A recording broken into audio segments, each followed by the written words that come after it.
بسم اللہ الرحمن الرحیم۔ محترم ناظرین السلام علیکم۔ میں آج اس ویڈیو میں ایک یہودی اور ایک منافق کا واقعہ بیان کروں گی۔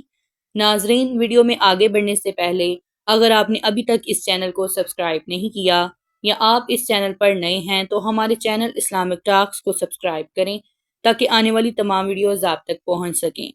ناظرین، حضور صلی اللہ علیہ وسلم کے زمانے میں ایک یہودی اور ایک منافق میں کسی بات پر جھگڑا پیدا ہو گیا۔ یہودی چاہتا تھا کہ جس طرح بھی ہو میں اسے حضرت محمد صلی اللہ علیہ وسلم کی خدمت میں لے چلوں۔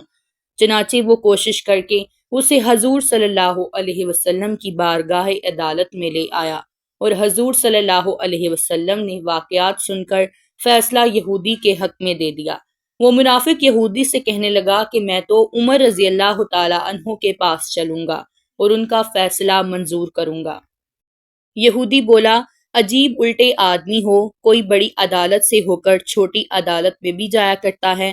جب تمہارے پیغمبر صلی اللہ علیہ وسلم فیصلہ دے چکے تو اب عمر رضی اللہ تعالی عنہ کے پاس جانے کی کیا ضرورت ہے؟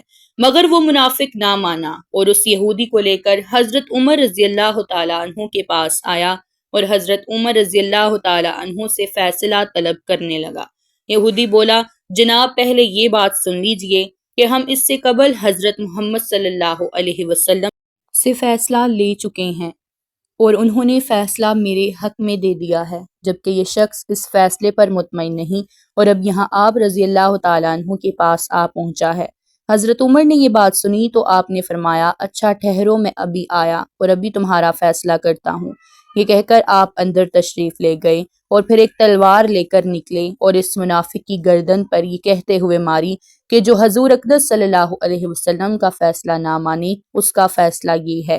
حضور تک یہ بات پہنچی تو آپ نے فرمایا، واقعی عمر کی تلوار کسی مومن پر نہیں اٹھتی۔